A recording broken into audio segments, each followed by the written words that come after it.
Programa Vozes da Cidade começando aqui na tela da TV Evangelizar. Um abraço especial para você, obrigado pela sua audiência. É sempre muito bom ter você aqui. Estamos em canal aberto para Maringá e mais de 40 cidades, é isso mesmo, que tem o privilégio de assistir sempre a TV Evangelizar. Além do nosso YouTube, TV Evangelizar Oficial. Terminou o programa? Já pode ir lá no YouTube que você vai poder rever o programa e compartilhar. O nosso YouTube, mais de 2.300.000 inscritos, hein? Eu quero que você se inscreva também. Inscreva-se aí através do nosso YouTube TV Evangelizar Oficial. Antes da gente conhecer a nossa convidada de hoje, coloca a temperatura aí, a previsão do tempo para amanhã. Você confere agora aí na sua tela a previsão do tempo para amanhã, para você já programar o seu dia também.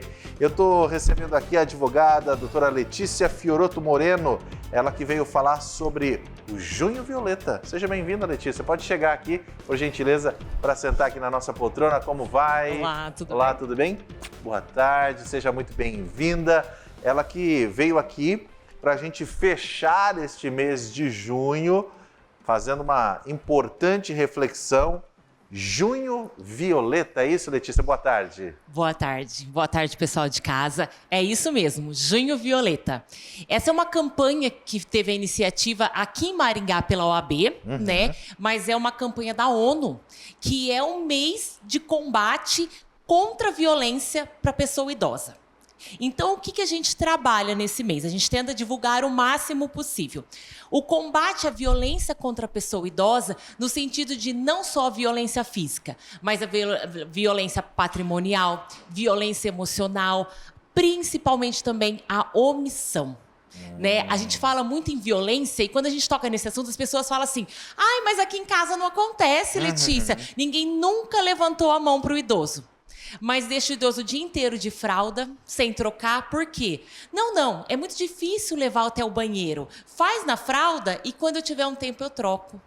Ou então, algumas vezes, algumas coisas veladas, procuração de filho. Filho que pede a procuração para administrar os bens? Sim. Lá no escritório a gente já recebeu um caso onde a gente falou para a família, olha, a gente está numa condição mais complicada, mas a gente precisa de cuidadores e a gente não sabe o que fazer. Daí um dos filhos fala assim, olha, vamos fazer o seguinte, vamos vender o terreno. O outro filho, não, esse terreno não, essa aí é a nossa herança. Então, são violências que muitas vezes não são trazidas à tona. Ou muitas vezes as famílias não têm nem conhecimento que isso é uma violência. Então, a gente tenta, nesse mês, trazer essa conscientização, né? Colocar violeta onde a gente pode, a gente colocou na frente da OAB, a gente colocou, né, nas roupas, tudo que a gente podia fazer para chamar a atenção para esse mês em específico contra a violência contra a pessoa idosa. Às vezes a gente tem aquele senhor, senhora que está nos acompanhando, que tem lá seus 4, 5 filhos, mas só tem um que cuida. Os outros 4, não, a mãe tá bem, o pai tá bem lá e deixa tudo na mão de um só. Letícia, como que faz nessa situação?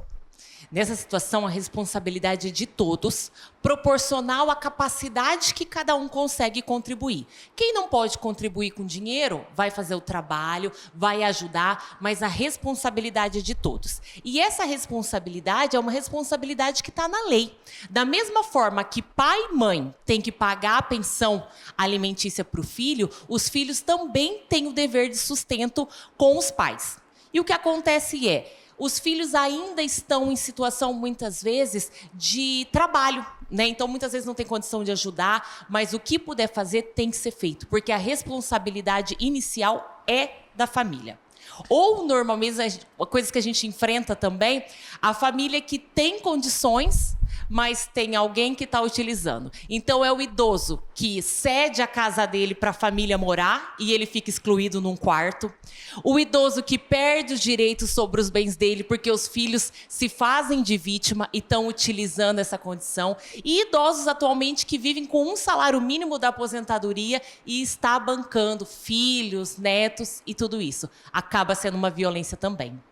E Letícia, o que deve ser feito quando se suspeita que um idoso está sendo maltratado? Alguém em casa fala, estou ouvindo a doutora Letícia dizer, eu conheço algum caso aqui, O que essa pessoa ela deve fazer?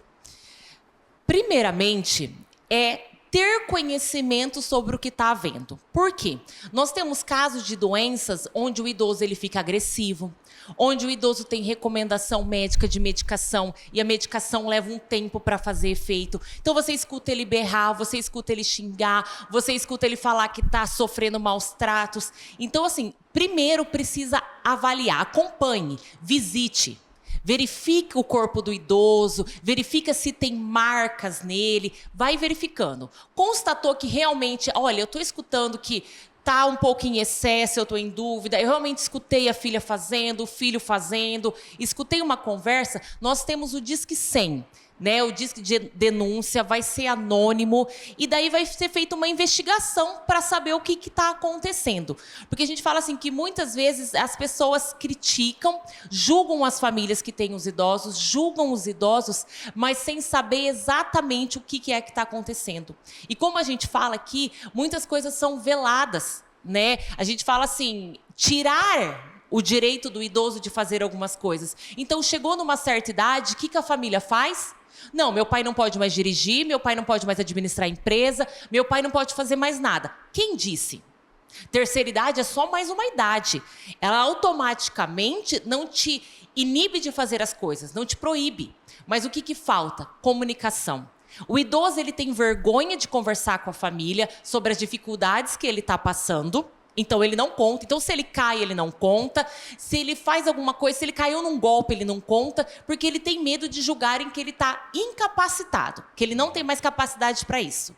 E a família também não sabe conversar com ele para não tirar a independência e a autonomia. Você quer ver um caso leve que a gente passa? É o seguinte, você chega na casa do idoso, o idoso, eu tô com sede. Por educação, o que a gente faz? Não, fica aí, pode deixar que eu busco água para você, não se preocupa não. Você tirou a possibilidade dele levantar e buscar o copo d'água que ele estava com sede. Então, a gente, com certos detalhes, a gente vai tirando. A gente não pode ver um idoso em pé, que enquanto ele não sentar, a gente não sossega. É verdade. E talvez é a possibilidade que ele tem de ficar em pé. Logicamente, gente, que está vendo que vai durar muito tempo a situação assim, ofereça por educação, mas deixe ele escolher se ele quer. Letícia, o que a gente muito escuta é assim, eu não sei se eu posso ou não posso tirar essas coisas do meu pai, eu não sei o que fazer. Procure profissionais. Né? Nós temos profissionais de geriatria, de gerontologia, profissionais que vão conseguir avaliar até onde seu pai pode fazer e até onde seu pai não pode fazer. E principalmente, né, para os idosos, não tenha receio de falar o que vocês estão passando. A gente precisa fazer rodas de conversa, a gente precisa se comunicar. Nós precisamos entender o que vocês estão passando. Qual que é a dificuldade que vocês estão passando? Não tenha medo, ninguém pode te julgar. Né? O medo maior do idoso é o quê? Se eu não consigo mais fazer tal coisa, eu fracassei. Se eu não posso mais ir no banheiro sozinho, eu fracassei. Não, você não fracassou. Está na Bíblia que um dia nós seremos ajudados. Né? A gente vai voltar a ser ajudado. E não há vergonha nenhuma nisso e não há fracasso nenhum nisso. Né? Então, a gente tem que ser humilde de ambos os lados. Os filhos na conversa e os pais também na conversa. Você vai acompanhando esses detalhes aqui na nossa programação, tá bom? Obrigado pela sua participação. Eu vou trazer uma matéria. A gente continua a nossa conversa já já. Veja só. Eu te amo. Expressão falada quando queremos demonstrar amor, carinho e afeto por alguém. E quando ouvida, é capaz de emocionar. Mãe, eu só liguei para dizer que eu te amo. Ah, eu também te amo, meu amor. Eu só queria dizer porque eu te amo. Eu tô com saudade. Eu te amo muito. Pai também tá com saudade. Te amo muito. Te amo, tô chegando, tá? Tá, pai. Te amo, é tudo pra mim. Essas ligações foram resultado de uma atividade proposta pelo Jean, professor de Educação Física em Londrina, no Paraná. O educador sempre realiza atividades diferentes com os alunos. Nesta, a ideia era simplesmente que eles ligassem e dissessem "eu te amo" para os pais. O resultado foi uma experiência única e que até hoje emociona quem ouviu a declaração. Na estrada, parando o carro, ouvir o filho, ouvir um "eu te amo" inesperado, faz muita diferença no dia da gente, na semana da gente, né? só tenho a agradecer a Deus cada dia pela criança que ele está se tornando. Eu costumo falar que, além de ser pai, eu sou um fã dele. Difícil. Mateus é tudo da nossa vida. É a emoção de ver como que eles se amam, como que tem cumplicidade ali. Existia muita saudade, mas isso é fruto de cumplicidade entre pai e filho. Elimara também recebeu uma ligação surpresa da filha Sofia. Uma coisa assim muito boa de se receber, né? Como todo Eu Te Amo dela é bom, mas aquele assim foi diferente, né? Uma situação diferente, foi muito bom. Fazer a diferença enquanto professor, essa é a missão do Jean e tem dado certo. No ambiente escolar, as crianças aprendem mais do que as disciplinas básicas. Todos os dias, eles vivem experiências e lições que vão levar para o resto da vida. Quando eu era criança, eu nunca tive um professor desse jeito, nunca tive um professor que demonstrava esse carinho, afeto. E hoje eu sou aquele professor que eu nunca tive. Eu estar aqui, ser um professor que conhece, que quer estar perto das crianças, que é amigo, é totalmente gratificante e muito emocionante. A ligação do Eu Te Amo também está guardada na memória dos pequenos. Ah, fiquei com medo dela, sabe? Tipo, falar o que aconteceu, a Sofia tá bem, meio tá dinâmica. Aí depois ela entendeu tudo. A emoção foi grande quando eu, tipo assim, liguei pro meu pai, porque ele tava viajando faz uma semana e eu tenho um amor grande por ele. Porque, tipo assim, ele fez eu desde pequeno e eu sempre amo ele, eu quero que ele tenha uma vida muito abençoada por Jesus. Experiências como essas ajudam no desenvolvimento das crianças dentro e fora da escola. Trabalham a timidez, a segurança e a confiança e ensinam que demonstrar os sentimentos por quem se ama, além de saudável, ajuda na construção de laços fortes. É muito gratificante pra gente, né? Saber que esse elo entre pai e filho, que normalmente não é tanto assim, né? Não são todos os pais que acabam permitindo um relacionamento assim com os filhos. Eu tive isso com meu pai, lembro muito também dos ensinamentos que ele me deu. Meu pai hoje já faleceu, mas é um prazer enorme, né? A gente vê o ser humano que o filho da gente está se tornando. É muito bom saber que você é amado, você é respeitado pelos pais, pelos alunos, que você é exemplo, porque vem bastante universitários, bastante pessoas que vêm conversar comigo falando, olha, seu vídeo passou aqui na minha sala. Então, assim, saber que você é inspiração e que você leva a educação de uma forma diferente é muito bom.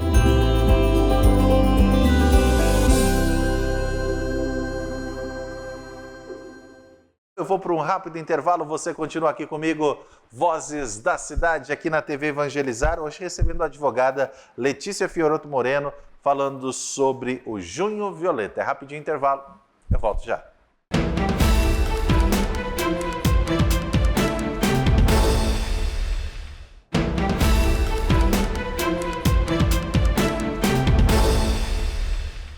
Vozes da Cidade, de volta aqui na TV Evangelizar. Daqui a pouquinho tem Maringá em Pauta, nossa jornalista Luciana preparando as últimas informações para você. Às 18 horas, a Santa Missa ao vivo, direto da paróquia Cristo Ressuscitado. Hoje estou conversando aqui sobre Junho Violeta, de forma especial falando da importância de campanhas de conscientização como essa que nós estamos conversando, Junho Violeta, para a nossa sociedade. Como você disse, estão colocando violeta em vários lugares para chamar atenção, para que se converse sobre esse tema, né, Letícia? Exato. Esse tema tem que ser trazido em tudo.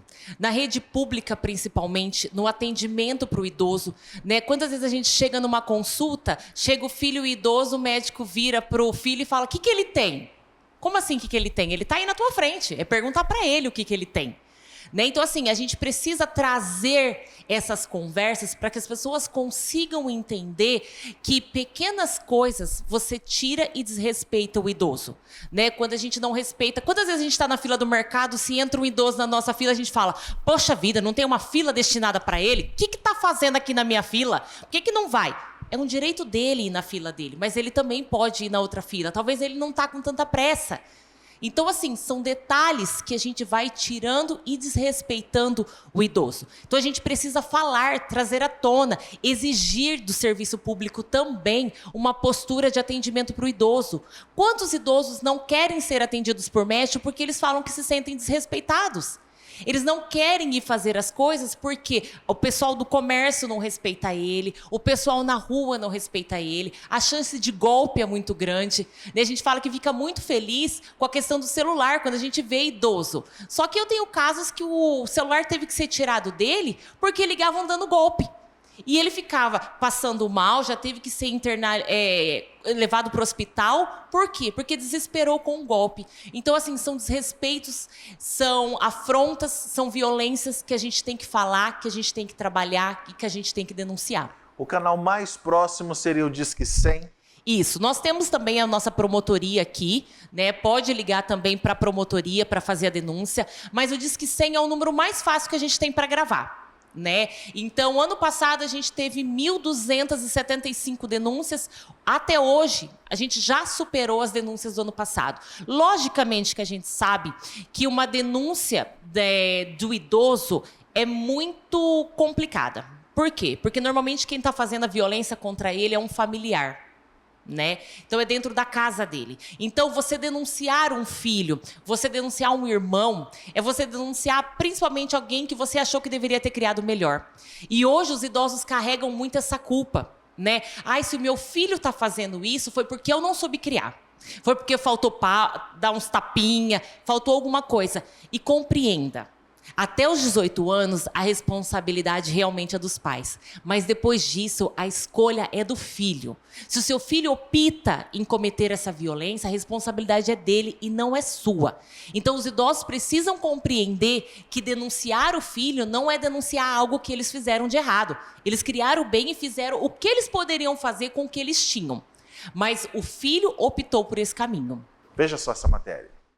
Há 60 anos, Dona Maria e seu Eusébio compartilham a vida. E nos últimos 14, a rotina tem sido neste apartamento, dentro do condomínio do idoso em Maringá, na região noroeste do Paraná. Esse amparo eu considero como uma bênção divina, porque se não fosse isso, eu não sei onde nós iríamos morar, porque 80 anos, que jeito que eu vou trabalhar? O simpático casal foi o primeiro a chegar no local. E eles não pensam em sair daqui tão cedo. Aqui é muito bom. É muito bom para a gente morar. Sossegado, não falta nada, porque eu acho que para um casal, o que tem aqui já é o suficiente, né? Daqui eu vou sair para o cemitério. O condomínio do idoso é um espaço com 74 moradias. A iniciativa se une a outras atividades gratuitas de esporte, lazer e ensino, que formam uma rede de proteção e cuidado exclusiva para a pessoa idosa. Aqui, por exemplo, além deles morarem aqui com toda a liberdade que eles precisam e têm que ter, né, a convivência entre eles. Aqui nós temos um salão de festa, fizemos questão de fazer um salão de festa e praticamente todo dia tem atividade aqui para eles se reunirem, se encontrarem. Em 2024, Maringá foi reconhecida pela ONU como cidade amiga da pessoa idosa e passou a fazer parte da rede global de cidades e comunidades amigas dos idosos. O certificado é um reconhecimento a ações que promovem o envelhecimento ativo e saudável dessa população. Segundo a OMS, Maringá apresenta uma boa condição para a longevidade da população devido ao alto Índice de Desenvolvimento Humano, o IDH, de 0,808, o 20º melhor do país. A cidade agora faz parte de uma lista de mais de 30 municípios reconhecidos pela Organização Mundial da Saúde por meio da Organização Pan-Americana da Saúde. Maringá tem 77 anos e não foi fácil para os primeiros que chegaram aqui.